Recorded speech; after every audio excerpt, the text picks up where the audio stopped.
இன்றைக்கி நான் உங்களுக்கு அறிமுகப்படுத்த போகிற புத்தகம் கவிஞர் மயில் எழுதின தரிசு அப்படிங்கிற ஒரு கவிதை நூல் தான்.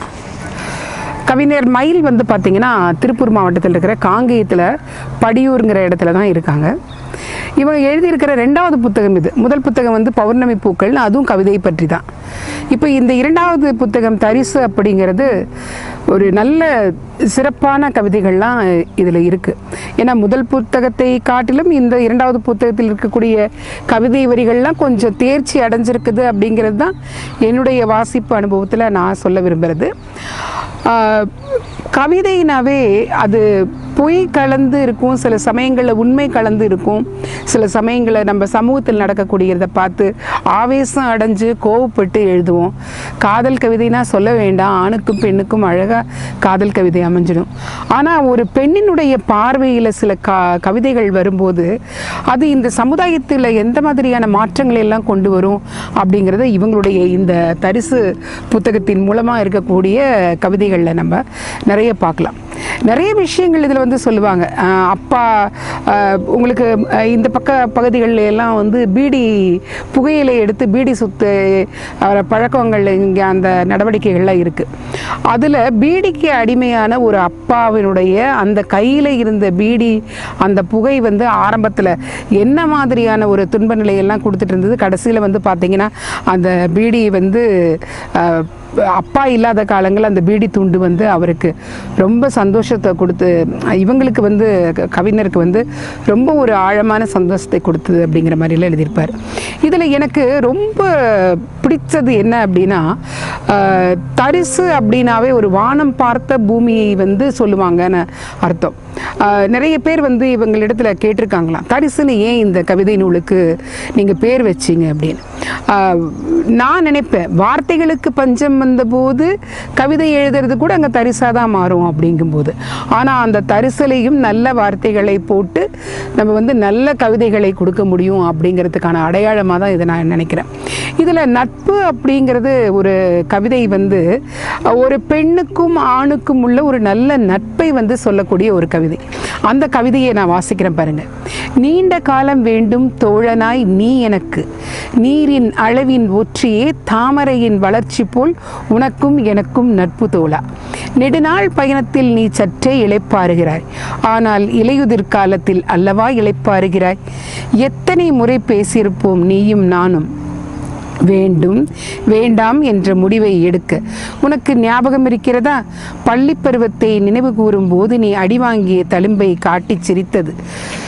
சைக்கிளில் என் பாவாடை சிக்கி 2 கைகளாலும் நான் தடுத்து விழுந்ததை நீ பதைபதைக்க கேட்டாயே. எல்லா காலத்திலும் ஒரு கருப்பு காப்பி நமக்கு பொதுவான நட்புடன் அமர்ந்திருக்கும்.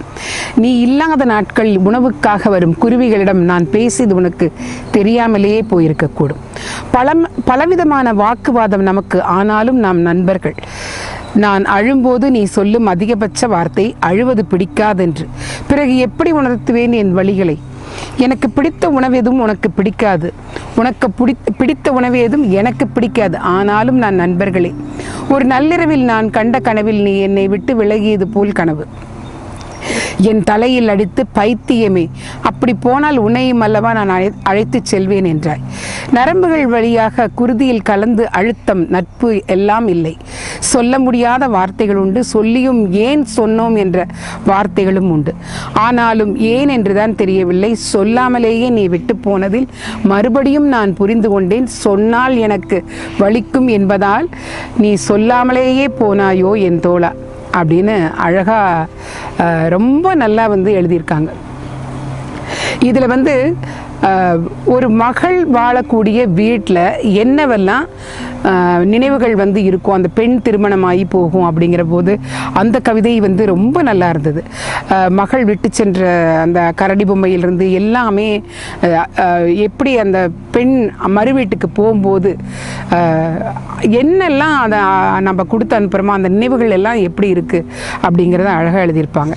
எனக்கு இதில் இந்த கவிதையும் ரொம்ப பிடித்திருந்தது. பசி சுடும் தார்ச்சாலையை சுட்டெரிக்கும் வெயில் தார் நாற்றத்தை நுகர வைக்கிறது.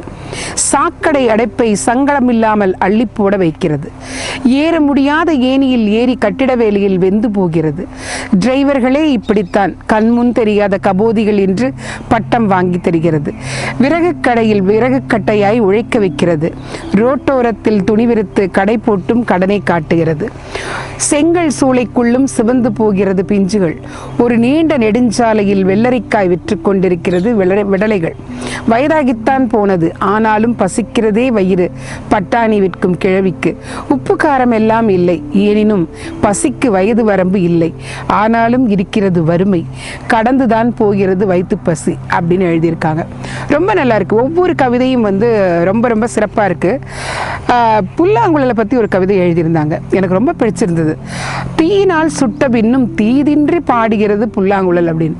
ஒரு ஒரு ஆழமான ஒரு ஆத்மார்த்தமான உணர்வை வந்து தருது. தன்னை வருத்திய பின்னும் என்னை வருத்திட்டாங்களே அப்படிங்கிற அந்த இது இல்லாமல் புல்லாங்குழல் வந்து அங்கே அழகாக வந்து அது சுட்ட பிறகும் அழகாய் புல்லாங்குழல் அந்த இசை வர்றது வந்து ரொம்ப நல்லா இருக்குது அப்படிங்கிறத எழுதியிருந்தாங்க. ரொம்ப ரொம்ப சின்ன சின்ன ஹைக்கூ கவிதைகள்லாம் எழுதியிருக்காங்க. நிறைய நல்ல கவிதைகள், நிறைய கவிதைகள் வாசிக்க வைக்கிற மாதிரியான விஷயங்கள் இருக்குது. புனிதம்னு சொல்லிட்டு, மேகம் விட்டு வந்த மழை துளி மண்ணை தொடும் முன்பே புனிதமானது அவள் நெற்றியில் விழுந்ததால். எவ்வளோ சூப்பராக இருக்குது பாருங்கள். மேகத்திலிருந்து வந்த மழை துளி மண்ணை தொடுறதுக்கு முன்னாடியே அந்த பெண்ணினுடைய நெத்தியில் விடும்போது அது வந்து ரொம்ப புனிதமாயிருச்சுன்னு சொல்லி எழுதியிருக்காங்க. ரொம்ப அழகாக அந்த இது இருந்தது. ஒவ்வொரு கவிதையின் பின்னாடியும் தனக்குள்ளே இருக்கக்கூடிய அந்த ஏக்கங்கள், தான் நிஜ வாழ்க்கையில் சந்தித்த அந்த இயற்கையினுடைய இருந்த ரசனைகள் எல்லாத்தையும் வச்சு இந்த தரிசு புத்தகத்தை கவிஞர் மயில் எழுதியிருக்காங்க. கவிஞர் மயில் ஜானகி, இவங்களுடைய இயற்பெயர் வந்து ஜானகி, படியூரில் இருக்காங்க. இந்த புத்தகம் நம்ம எல்லாருமே வாசிக்க வேண்டிய ஒரு அழகான கவிதை புத்தகம். இந்த புத்தகத்தை வாசிக்கும் போது நிறைய விஷயங்கள் வந்து நம்மளை யோசிக்க வைக்குது. அந்த மாதிரியான ஒரு எழுத்தை இந்த புத்தகத்தில் கொடுத்துருக்காங்க. வாழ்த்துக்கள் ஜானகி.